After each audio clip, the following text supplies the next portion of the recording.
에스라가 이스라엘 땅에 도착하고서 얼마 후에 유대인 방백들이 에스라를 찾아와서 이스라엘 백성들이 하나님께서 미워하시는 일을 하고 있다고 알려줍니다.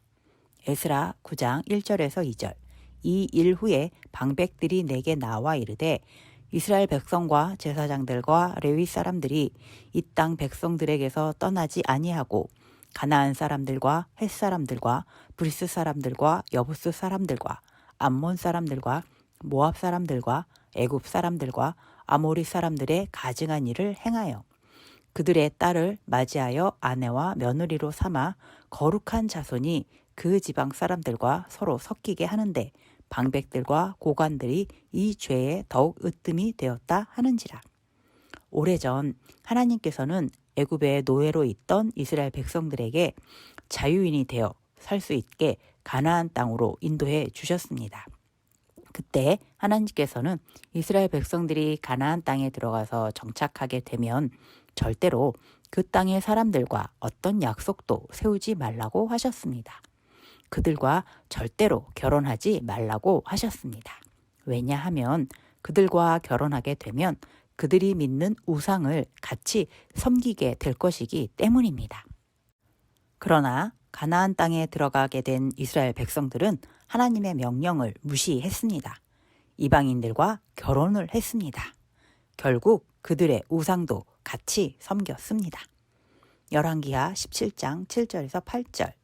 이 일은 이스라엘 자손이 자기를 애굽 땅에서 인도하여 내사 애굽의 왕 바로의 손에서 벗어나게 하신 그 하나님 여호와께 죄를 범하고 또 다른 신들을 경외하며 여호와께서 이스라엘 자손 앞에서 쫓아내신 이방 사람의 규례와 이스라엘 여러 왕이 세운 율례를 행하였음이라. 이스라엘 백성들이 하나님과의 약속을 어기고 우상을 섬기게 되었을 때 하나님께서는 많이 진노하셨고 징계를 내리기로 하십니다. 북이스라엘은 아수리의 침략으로 멸망하게 되었고 남유다는 바벨론의 침략으로 멸망하게 되었습니다. 그리고 포로로 끌려가서 노예로 살던 이스라엘 백성들이 오랜 시간이 지난 후 하나님의 은혜로 다시 고향 땅으로 돌아오게 되었습니다.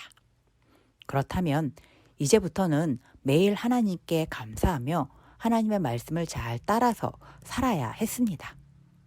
그런데 다시 하나님의 말씀을 어기고 있다고 합니다. 이방인들과 결혼을 하고 그들의 우상을 다시 섬기고 있다고 합니다. 그것도 백성들을 잘 가르치고 옳은 길로 인도해야 할 지도자들인 방백과 제사장과 레위 사람들이 앞장서서 하나님의 말씀을 어기고 있어서 일반 백성들에게 나쁜 영향을 주고 있다고 합니다. 에스라 9장 5절. 저녁 제사 드릴 때에 내가 근심 중에 일어나서 속옷과 겉옷을 찢은 채 무릎을 꿇고 나서 하나님 여호와를 향하여 손을 들고. 유대인 방백들의 죄를 알게 된 에스라는 너무 슬프고 하나님께 죄송해서 옷을 찢으며 하나님께 기도했습니다. 에스라 9장 14절. 우리가 어찌 다시 주의 계명을 거역하고 이 가증한 백성들과 통혼하오리이까. 그리하면 주께서 어찌 우리를 멸하시고 남아 피할 자가 없도록 진노하시지 아니하시리이까. 에스라는 유대인 방백들의 죄가 너무 크기에 하나님께서 다시 징계를 내리신다고 해도 당연한 것이며 모두를 죽이시겠다고 하신다 해도 어쩔 수 없다면서 회개 기도합니다. 에스라 10장 1절. 에스라가 하나님의 성전 앞에 엎드려 울며 기도하며 죄를 자복할 때에 많은 백성들이 크게 통곡하며 이스라엘 중에서 백성의 남녀와 어린아이의 큰 무리가 그 앞에 모인지라.